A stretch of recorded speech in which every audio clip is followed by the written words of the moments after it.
斩首是古代最为常见的一种行刑方式，纵观世界各国对这个刑罚几乎千篇一律。但是刚果刑具是真的笨，我看完直呼好家伙！刚果处刑刀不仅非常笨重，并且对犯人极其折磨。今天我们就来看看这么笨的一款刀它是如何出现的。刚果处刑刀是刚果能贝族打造，不得不说的是，这把刀的模样实在有点不忍直视，直接击中大众审美的盲点。莲形刀刃虽然看起来就像是一把镰刀一般，但是刀身上奇奇怪怪的花纹与刀身丝毫没有任何共鸣，并且木质刀柄和超大的菱形底座不仅看上去非常的奇怪，在舒适度上感觉能握住的地方实在小得可怜，双手根本没办法进行有效的挥舞，甚至单手拿着都不方便。可以说作为一款处刑刀，不得不说真的尴尬。那么如此奇怪的刀，它的效率究竟如何？古代的时候，死刑犯大多都是穷凶极恶之人，不过那时候都还讲点人权，怎么着也要给人来个痛快的。你看看中国刽子手拿的金刀，锋利无比，一刀下去直接来生再见。或者像德国行刑剑，人家弄不了这么锋利的武器，就直接给武器制造的沉重一点，反正重力加速度，一顿挥我咋也能给你来个痛快的。并且这把刀也是把恐吓给玩明白了，上面刻画着各种行刑画面，让世人警惕，千万别犯罪呀，要不然你就是他的刀下亡魂。再看看尼泊尔弯刀，从外观上来看，尼泊尔就霸气十足，非常的干练，并且给人一种非常凶悍的感觉。虽然说尼泊尔弯刀的持有人毕竟是库尔喀雇佣兵，让这把刀也跟着被赋予了英雄气概。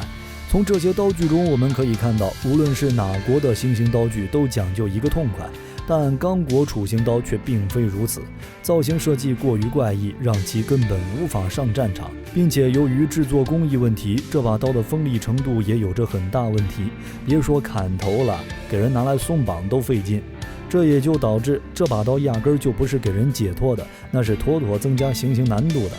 刽子手用这把刀处刑时，通常要劈砍好几下才能砍下来，犯人哀嚎声不断，听起来非常瘆人。这也是许多犯人非常惧怕这把刀的原因，因为实在是太折磨了。用这把刀来受刑，还不如活活撞死在墙上，谁也不想受这个罪。但是偏偏刚果非常喜欢用这把刀，并且将其封为祭祀的武器。每当需要祭祀时，首领会将逃兵、犯人、奴隶、战俘拉出来，用这把刀活活砍死。不过随着不断演变，刚果人也感觉这种方式费事费力，还没人性。不过刀肯定是不能换的，毕竟这玩意儿可是纯铁制造的，在刚果铁是非常罕见的材料，所以刚果人突发奇想，那么我是不是把人捆在树上，让他不能乱动会好点呢？基于这个想法，刚果人做起了实验。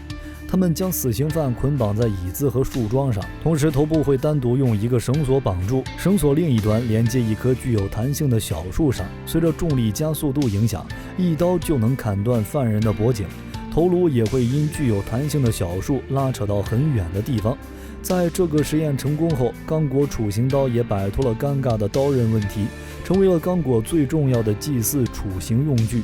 不过这把刀还有个非常有意思的属性，它居然还是刚果的前臂。没错，你没有听错，这把沾满鲜血的处刑刀是刚果的前臂。听到这个消息的时候，本以为是这把刀别看沾血了，最起码做工还不赖，还是刚果的宗教信仰，说不准还真有人好这口，拿回去收藏一下。谁知道并不是，这把刀由钢铁制作，底座下方还有菱形的配重球，这些钢材都是刚果人民非常需要的物资，毕竟那个地方没这些东西，想买都不好买，所以等没钱的时候，这把刀还能拿到市集上换钱。不过一般来说没人要这种刀，毕竟确实不太干净，谁没事拿着沾血的刀当货币换东西啊？即使有人拿过来兑换，也很少有人同意，这也让这把刀的处境非常尴尬，几乎消失在了人类的视野当中。不过最近美国爆火的断刀大赛节目中也曾爆出了这件武器，节目上和史书上的却有非常大的差异。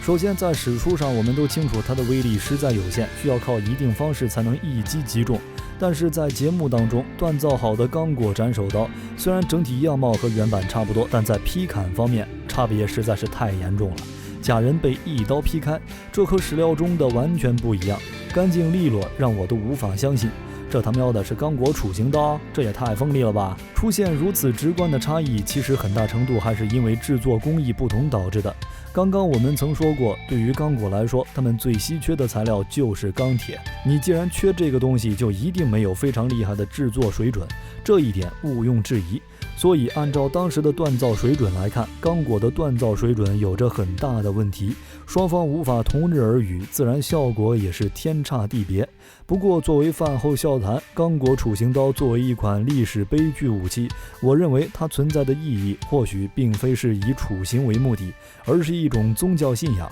根据记载，刚果当时许多部族之间有着很多的摩擦，这些摩擦总会演变成战争。不过为了和平，双方总是会举行一些仪式，就像是我们现在的和平条约一样，两个国家的领导人还会坐在一起弄一个盛大的签订仪式，宣布兄弟们和好如初了，不打架了，我们和平相处了。不过刚果的和平条约不是签订的，而是通过处决来实现的。这里的处决还不是拉个有罪的人弄死，而是处决部落里的奴隶。此时的奴隶内心独白中有10000个羊驼奔腾，你们和平，处决我算什么？不过这也算是刚果宗教文化中的一环，通过处决、祭祀、分食来完成对和平的一种期望。只是这种方式是建立在奴隶的痛苦之上，于是对于当时的刚果来说，锋不锋利的刀刃实际上也并不重要，反正处决的是奴隶，这仅仅是仪式的一环罢了。所以这些部族在当时也有个别称，被称作贪婪的部族。时至今日，刚果楚行刀已经淹没在历史的长河之中，仅仅有零星的记载诉说着他们的故事。但是我始终相信，刚果楚行刀虽然作为一款刑具，但是宗教信仰远远高于它的用途，就如同皇帝的权杖一般，是至高无上的信仰，也是令人痴迷的权利。揭开历史面纱，探寻神秘冷兵器，本期的分享到了这里就结束了。喜欢冷兵器的朋友可以点个关注，下期和您分享更精彩的内容。我们下期内容再见。